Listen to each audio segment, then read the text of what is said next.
नमस्कार, आप देख रहे हैं जन टीवी और मैं आपके साथ आकांक्षा पारिक। खबरों की शुरुआत से पहले एक नजर हेडलाइंस पर।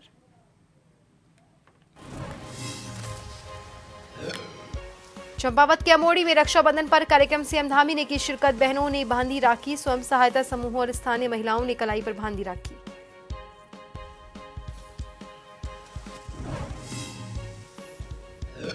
सीएम धामी ने सीएम आवास पर बैडमिंटन खिलाड़ी लक्ष्य सेन ने की भेंट। शानदार खेल के प्रदर्शन के लिए दी बधाई। सेन ने जीता है कांस्य पदक।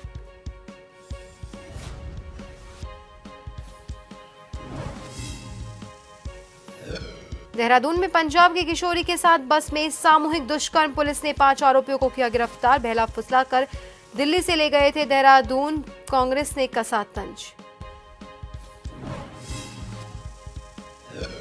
उत्तराखंड के रामनगर कोतवाली पुलिस की कार्रवाई। 8 जुआरियों को खेलते हुए उनसे करीब 2.5 लाख की राशि की बरामद। लगातार मिल रही थी शिकायतें।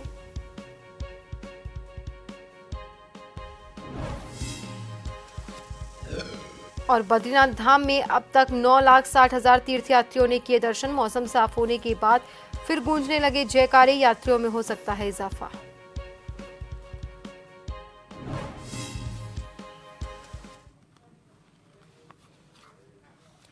और अब खबरें विस्तार से। मुख्यमंत्री पुष्कर सिंह धामी से मुख्यमंत्री आवास में बैडमिंटन खिलाड़ी लक्ष्य सेन ने भेंट की। सीएम ने पेरिस ओलंपिक में शानदार खेल के प्रदर्शन के लिए लक्ष्य सेन को बधाई भी दी। साथ ही उनके उज्जवल भविष्य की भी कामना की। उत्तराखंड के बैडमिंटन खिलाड़ी लक्ष्य सेन पेरिस ओलंपिक पुरुष सिंगल्स बैडमिंटन में कांस्य पदक मैच तक पहुंचे थे। मुख्यमंत्री ने लक्ष्य सेन को आगामी प्रतियोगिताओं के लिए शुभकामनाएं देते हुए कहा कि आगामी खेलों में पूरे समर्पण से अपनी खेल प्रतिभा का प्रदर्शन करें। राज्य सरकार और प्रदेश की जनता आपके साथ है।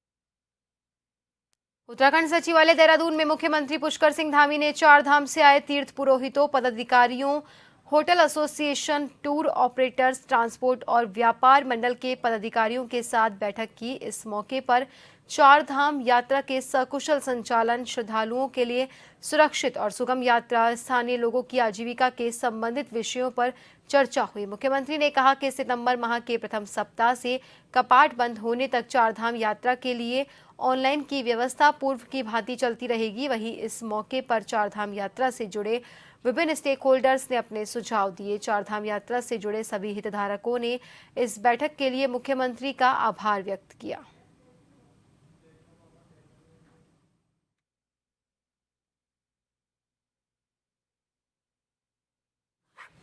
उत्तराखंड सचिवालय देहरादून में मुख्यमंत्री पुष्कर सिंह धामी ने 4 धामों से आए तीर्थ पुरोहितों, पदाधिकारियों, hotel association, tour operators, transport और व्यापार मंडल के पदाधिकारियों के साथ में बैठक की।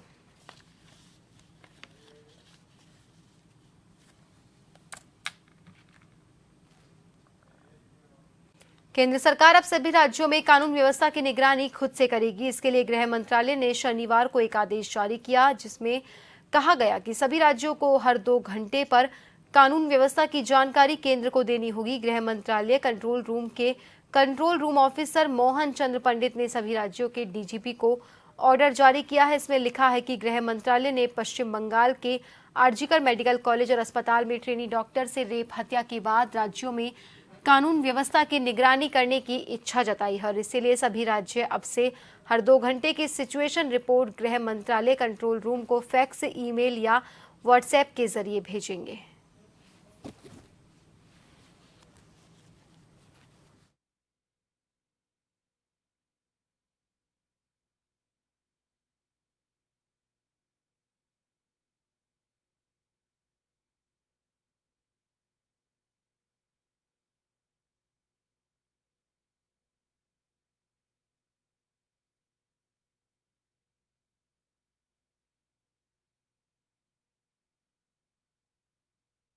उत्तराखंड सरकार राज्य में 100% आयुष्मान कार्ड बनाने के लिए बड़े स्तर पर अभियान चलाने जा रही है। राज्य के स्वास्थ्य मंत्री डॉक्टर धन सिंह रावत ने इस संबंध में जानकारी दी और बताया कि अधिकारियों को पूरे प्रदेश भर में अभियान संचालित करने के निर्देश दिए गए हैं। स्वास्थ्य मंत्री ने बताया कि आयुष्मान योजना के तहत प्रदेश के सभी लोगों को इलाज की सुविधा प्रदान की जा रही है और राज्य में अब तक 60 लाख लोगों के आयुष्मान कार्ड बन चुके हैं, जबकि 10 लाख से ज्यादा लोगों का इलाज इस योजना के तहत किया गया है। इसमें करीब 2400 करोड़ रुपए इन लोगों के इलाज पर खर्च किए जा चुके हैं। वहीं उन्होंने बताया कि अब विभाग की कोशिश है कि अभियान के तहत इस साल 10 लाख नए आयुष्मान कार्ड बनाए जाएं।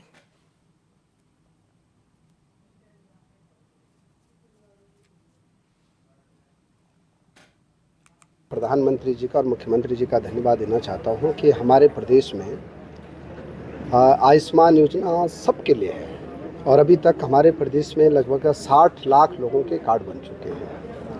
10 लाख से ज़्यादा लोगों का इलाज अभी तक फ्री हो चुका है और इस योजना में लगभग 2400 करोड़ रुपये से ज़्यादा अभी तक खर्च हो चुके हैं। अभी हमने जिन जिन जिलों की प्रगति कम थी आयुष्मान कार्ड की, जो 70% से कम थी जिनकी, वहाँ 7 अधिकारियों को जो है भेजा है और वो सभी संबंधित विभागों के साथ बैठक करेंगे और हमें चाहते हैं कि इस साल हमारी जो टारगेट है कि हम 10 लाख नए कार्ड और बनाएंगे, तो हम इस पे लगे हैं ताकि गरीब लोगों का इलाज जो है निःशुल्क हो सके, अच्छा इलाज हो सके।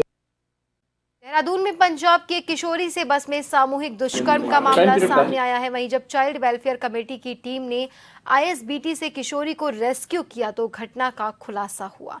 आईएसबीटी पर किशोरी 13 अगस्त की शाम को बदहवास हालत में मिली थी। डरी सहमी किशोरी ने मौके पर कुछ नहीं बताया। इसके बाद उसकी काउंसलिंग करवाई गई तो घटना का खुलासा हुआ। देहरादून के एसएसपी अजय सिंह ने बताया कि नाबालिग पंजाब की रहने वाली है, तो वहीं पुलिस ने इस घटना में 5 आरोपियों को हिरासत में ले लिया। पूरे मामले की जांच की जा रही है। 13 अगस्त को उत्तराखंड रोडवेज के 2 कर्मचारी नाबालिग को दिल्ली कश्मीरी गेट से देहरादून लेकर आए थे, जिसके बाद उन्होंने लड़की को बहला फुसला कर देहरादून में दुष्कर्म की घटना को अंजाम दिया। पुलिस ने बस के कंडक्टर और ड्राइवर के साथ साथ एक कैशियर को भी हिरासत में लिया है, जो इस घटना में शामिल था।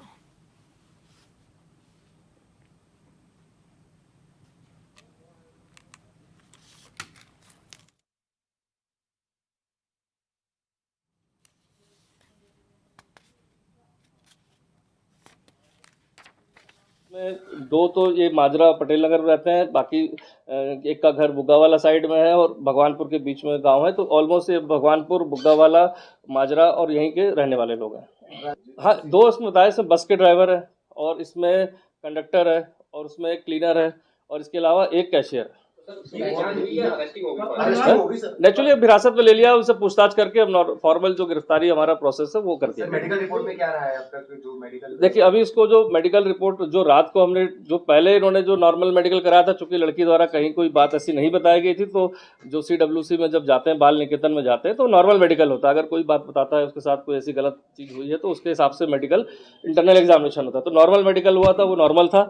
अभी भी जो रात को मेडिकल कराया उसकी रिपोर्ट अभी नहीं आई, लेकिन ऑलमोस्ट ऐसी कोई बात नहीं बताई गई डॉक्टर द्वारा, चूंकि वो नॉर्मल ही बताया गया। लेकिन जब तक रिपोर्ट आ जाती तो उसके बाद ही हम उस पर कुछ आगे। CWC और अपनी पुलिस विभाग को, जिन्होंने त्वरित इसका संज्ञान लिया, बच्ची को एक सेफ प्लेस पे ट्रांसफ़र किया और काउंसलिंग के दौरान उन्होंने ये पता लगा लिया कि उसके साथ ये हादसा हुआ है।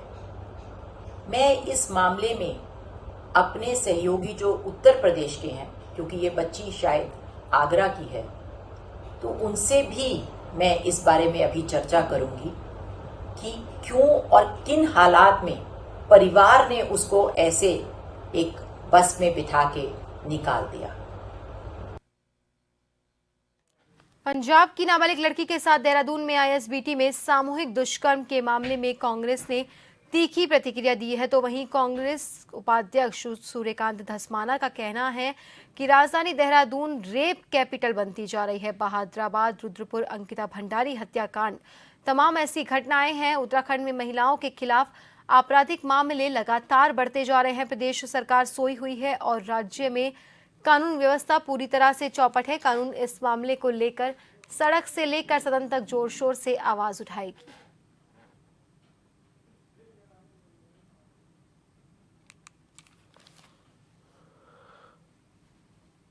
देखिए, कानून व्यवस्था तो है कहाँ कानून व्यवस्था। राजधानी में आईएसबीटी में जहां सबसे पहले यात्री आता है पूरे देश से कहीं से भी, वहां पर एक नाबालिग लड़की के साथ गैंगरेप हो जाता है। पुलिस चौकी बगल में है और आईएसबीटी जहां 24 घंटे बसें जहां से डिस्प्ले होती हैं, उस जगह पर एक बच्ची का वहां पर रेप हो जाता है। भादराबाद में तो बीजेपी का एक पदाधिकारी रेप कर देता है। अंकिता भंडारी का मामला पहले ही है। रुद्रपुर में, उधम सिंह नगर में जो हुआ है वो आपके सामने है। नर्स की जो हत्या हुई आपके सामने है। पूरे प्रदेश के अंदर महिलाओं के खिलाफ हिंसा के मामले जिस प्रकार से बढ़ रहे हैं, ये राजधानी रेप राजधानी हो गई है। पूरे देश में इतना अपराध महिलाओं के खिलाफ यहाँ की आबादी के अनुपात में कहीं नहीं होगा जितना उत्तराखंड में हो रहा है। हाईकोर्ट ने ऑक्टागन बिल्डर्स से जुड़े 5 आरोपियों में से एक आरोपी अंजलि त्यागी की जमानत मंजूर कर दी है। करोड़ों की धोखाधड़ी के शिकार लोगों ने 2018 से 2023 के बीच महिला अभियुक्त सहित साथियों कुलदीप सतपाल, नंद राजोग, संजीव गुप्ता और सौरभ गांधी पर उत्तराखंड सहित उत्तर प्रदेश, हरियाणा में 40 से ज्यादा मुकदमे दर्ज हैं। इन आरोपियों ने ऑक्टागन बिल्डर्स एंड प्रमोटर्स की स्थापना कर हरिद्वार में गंगा नदी के आसपास किफायती भूखंडों का वादा करके लोगों को लुभाया था। 11 अगस्त को हरियाणा के करनाल में भी इन आरोपियों के विरुद्ध मामला दर्ज करवाया गया था। 11 अगस्त को हरियाणा के करनाल में भी इन आरोपियों के विरुद्ध मामला दर्ज किया गया था। महिला आरोपी और पूरी गैंग के मास्टरमाइंड कुलदीप एफआईआर दर्ज होने के बाद से फरार थे। पिछले साल सितंबर में हरियाणा पुलिस ने दोनों को गिरफ्तार कर लिया था।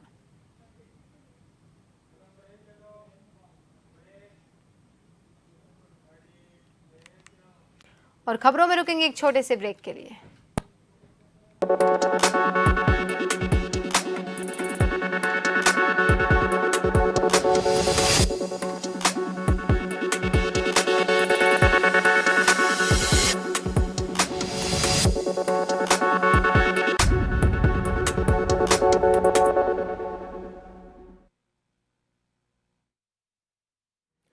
ब्रेक के बाद एक बार फिर से आप सभी का स्वागत है। बढ़ते हैं अगली खबर की ओर। रामनगर कोतवाली पुलिस ने 4 दिन पहले हुई एक बाइक चोरी के मामले में एक चोर को चोरी की बाइक के साथ गिरफ्तार करने में सफलता हासिल की। घटना के संबंध में जानकारी देते हुए कोतवाल अरुण कुमार सैनी ने बताया कि 15 अगस्त की रात ग्राम अजोली सल्ट जिला अल्मोड़ा निवासी ललित सिंह नेगी ने पुलिस को भी सूचना में बताया कि उसकी बाइक 15 अगस्त की रात लोक निर्माण विभाग की वर्कशॉप के पास से अज्ञात चोर द्वारा चोरी कर ली गई। कोतवाल ने बताया कि इस मामले में मुकदमा दर्ज करते हुए और सीसीटीवी कैमरास की फुटेज खंगालने पर सूरज आर्य निवासी टेड़ा रोड लखनपुर को चोरी की गई बाइक के साथ गिरफ्तार कर उसे कोर्ट में पेश करने की कार्रवाई की गई है।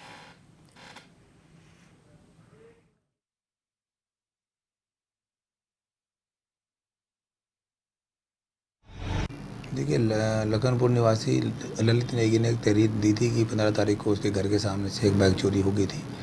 पुलिस ने तत्काल उस पर अभियोग पंजीकृत करते हुए कल अभियुक्त को सूरज को मैं चोरी किए गए वाहन के साथ गिरफ्तार किया गया है।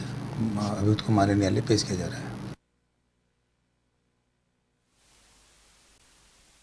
में जुए के खिलाफ बड़ी कार्रवाई करते हुए जुआरियों को गिरफ्तार कर उनके कब्जे से लाखों रुपए की रकम भी बरामद की है। घटना के संबंध में जानकारी देते हुए कोतवाल अरुण कुमार सैनी ने बताया कि आम डंडा खत्ता क्षेत्र में जुआ खेलने की लगातार शिकायत पुलिस को मिल रही थी। उन्होंने बताया कि शनिवार की रात पुलिस को मुखबिर ने सूचना देते हुए बताया कि आम डंडा खत्ता क्षेत्र में जंगल के अंदर कुछ लोग जुआ खेल रहे हैं। सूचना पर गठित पुलिस टीम द्वारा मौके पर पहुंचकर 8 जुआरियों को रंगे हाथों जुआ खेलते हुए गिरफ्तार किया गया। उन्होंने बताया कि पुलिस टीम द्वारा मौके से ताश की गाड़ी और 2,48,200 रुपए मौके से बरामद करते हुए 5 दोपहिया वाहन भी पकड़े गए।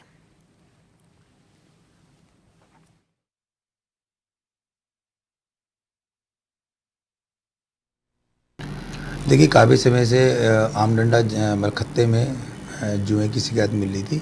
मुखबिर की सूचना पर थाना रामनगर पुलिस द्वारा कल एक बड़ी कार्रवाई करते हुए आमडंडा खत्ते से कुल 8 लोगों को हमने गिरफ्तार किया गया है। उनके द्वारा जुआ खेलने के लिए जो भी सामग्री है के अलावा फंड में 2,48,000 रुपये हमारे द्वारा बरामद किए गए हैं तथा मौके पर 3 स्कूटी और 2 मोटरसाइकिल व अन्य वाहन भी मिले हैं, जिनको हमने पुलिस ने कब्जे में ले लिया है।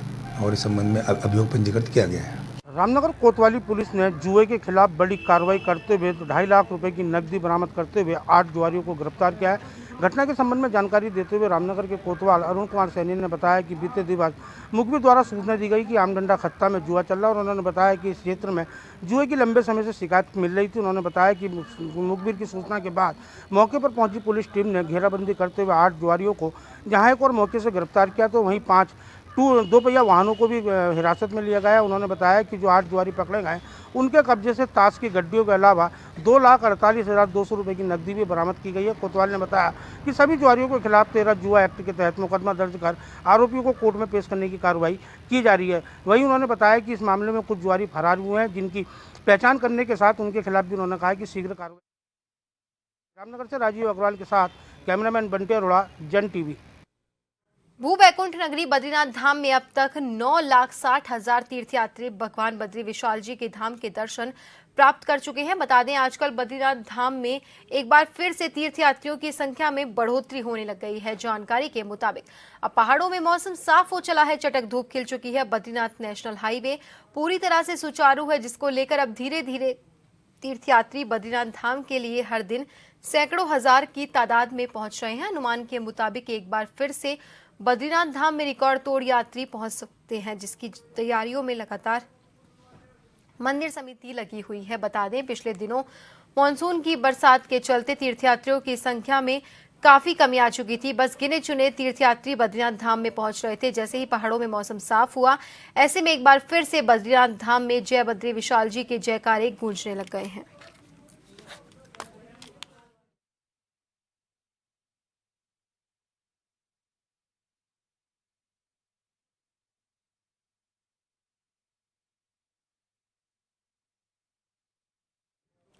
डोईवाला नगर पालिका के उच्चीकृत होकर श्रेणी 3 से श्रेणी 1 में आने पर डोईवाला नगर पालिका द्वारा आयोजित एक कार्यक्रम में सूबे के शहरी विकास मंत्री डॉक्टर प्रेमचंद अग्रवाल पहुंचे, जहां डोईवाला के स्थानीय व्यापारियों, भाजपा कार्यकर्ताओं के साथ ही स्थानीय लोगों ने आतिशबाजी कर ढोल नगाड़ों के साथ शहरी विकास मंत्री प्रेमचंद अग्रवाल का जोरदार स्वागत किया। इस दौरान सभा को संबोधित करते हुए उन्होंने कहा कि डोईवाला मेरी जन्मभूमि है और ऋषिकेश मेरी कर्मभूमि। यहाँ प्रदेश सरकार द्वारा पूरे प्रदेश में विकास कार्य को गति दी जा रही है, तो वहीं डोईवाला में भी तमाम विकास कार्य गतिमान है।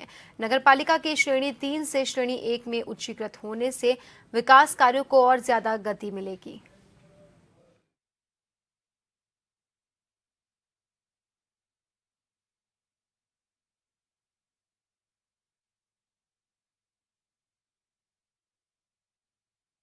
जनता का सबसे बड़ा आज की तारीख में जो स्वभाव बना है वो है विकास। वो है जनता का दिन भर जो हमारा काम करने की शैली है, तरीका है, या हम जो काम विकास का कर रहे हैं तो जनता उसको देखती है, उसमें मोहर लगाती है। निश्चित रूप से हमारे लिए एक प्रोत्साहन का काम कर रहे हैं। मंत्री उसको लेकर मुझे लगता है कुछ भ्रांतियाँ फैलाने का काम हमारे लोग कर रहे हैं। पिछली बार भी मेरे द्वारा कहा गया था तो वो शायद सबकी जानकारी में है, और यदि अभी भी किसी के मन में गलतफहमी है तो मुझे बताएं ना। भाई मैं सरकार में इस क्षेत्र का रहने वाला व्यक्ति यानी पैदा हुआ और इसी विभाग का मैं मंत्री, फिर आप भ्रांतियां कैसे फैल रही मैं नहीं समझ पा रहा हूँ। Educational ministerial officers association Champawat ने निलंबित शिक्षक को जिले से बाहर किए जाने और उसके खिलाफ कानूनी कार्रवाई किए जाने की मांग को लेकर धरना प्रदर्शन किया। धरना प्रदर्शन को शिक्षक संघ का भी साथ मिला है। शिक्षक घिसियावन प्रसाद जिज्ञासु पर आरोप है कि उन्होंने दबंगों के साथ मिनिस्ट्रियल कार्मिकों और विभागीय अधिकारियों के साथ अभद्रता की और डराया धमकाया, जिसके बाद उन्हें निलंबित कर दिया गया। इसके साथ ही चंपावत से संबंध किया गया। वहीं जीआईसी मल्ला भैंसकोट पिथौरागढ़ के निलंबित शिक्षक घिसियावन प्रसाद जिज्ञासु पर लगे आरोपों के बाद से उनके खिलाफ मिनिस्ट्रियल कर्मियों में रोष बढ़ता गया। राजकीय इंटर कॉलेज मल्ला भैंसकोट से निलंबित शिक्षक घिसियावन प्रसाद जिज्ञासु द्वारा विगत दिनों मुख्य शिक्षा अधिकारी कार्यालय पिथौरागढ़ में जाकर मुख्य शिक्षा अधिकारी श्रीमान अशोक कुमार जुकरिया जी को धमकाया गया था। उनके द्वारा धमकी दी गई थी कि यदि वह उनका निलंबन वापस नहीं करते हैं तो वह उन्हें SC/ST एक्ट में फंसा देंगे। अन्य कई प्रकार की धमकियां उनके द्वारा हमारे मिनिस्ट्रियल कार्मिकों को भी दी गई थी, जिसके विरोध में हमारे पिथौरागढ़ में मिनिस्ट्रियल कार्मिक विगत दिनों से धरने पर बैठे हुए हैं। आज संगठन की मंडलीय इकाई के नेतृत्व में जनपद चंपावत में भी हमारे मिनिस्ट्रियल कार्मिकों द्वारा धरना प्रदर्शन आहूत किया गया है। मेरा पुलिस प्रशासन से विनम्र अनुरोध है कि इस प्रकार की धमकी देने वाले इस अराजक तत्व को, इस अनुशासनहीन अध्यापक को अविलंब गिरफ्तार किया जाए। कोलकाता और रुद्रपुर में डॉक्टर और नर्स के दुष्कर्म के बाद हुई निर्मम हत्या के विरोध में लोहाघाट के व्यापारी और युवा सड़कों पर आ गए। शनिवार शाम को हत्यारों को फांसी देने की सजा देने की मांग की और मृतक आत्माओं की शांति के लिए नगर के व्यापारियों ने व्यापार मंडल अध्यक्ष मनीष जुकरिया के नेतृत्व में वीर कालू सिंह मेहरा चौराहे से लेकर गांधी चौक तक कैंडल मार्च निकाला। तो वहीं क्षेत्र के आक्रोशित युवाओं, महिलाओं, खिलाड़ियों ने शिशु मंदिर लोहाघाट से वीर कालू सिंह चौराहे तक कैंडल मार्च निकाला। सभी लोगों ने एक सुर में दोनों मामलों के आरोपियों को फांसी की सजा देने की मांग की और इस प्रकार के महिला अपराधों में सख्त कानून बढ़ाने की भी मांग की गई। वहीं उपजिला चिकित्सालय की महिला नर्सों में भी इस घटना को लेकर काफी आक्रोश देखने को मिला। उन्होंने रात्रिकालीन ड्यूटी में सरकार और प्रशासन से महिला चिकित्सकों और नर्सों की सुरक्षा उपलब्ध करवाने और ऐसी घटनाओं को रोकने के लिए सख्त सजा देने की मांग की है।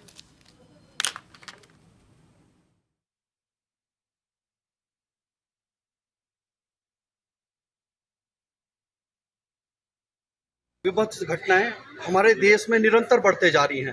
राधा गोविंदकर मेडिकल कॉलेज कलकत्ता में जो ये घटना एक रेजिडेंट डॉक्टर के साथ हुई है और जिसमें कि ये पता चला है कि कुछ डॉक्टर्स का भी इन्वॉल्वमेंट है, कुछ रेजिडेंट कर्मचारी भी इन्वॉल्वमेंट है, तो ये बहुत एम्बैरेसिंग है, ये बहुत दुखद है और इस घटना की हम लोग निंदा करते हैं। इस तरह की घटनाएं ना हो और हमारे जो हेल्थ वर्कर्स हैं इनके प्रोटेक्शन में कुछ मजबूत कानून बनाया जाए, इसकी हम निरंतर सरकार से मांग करते रहेंगे। हम चाहते हैं हम नर्सेस और डॉक्टर्स के लिए ऐसे कानून बनाए जाएं।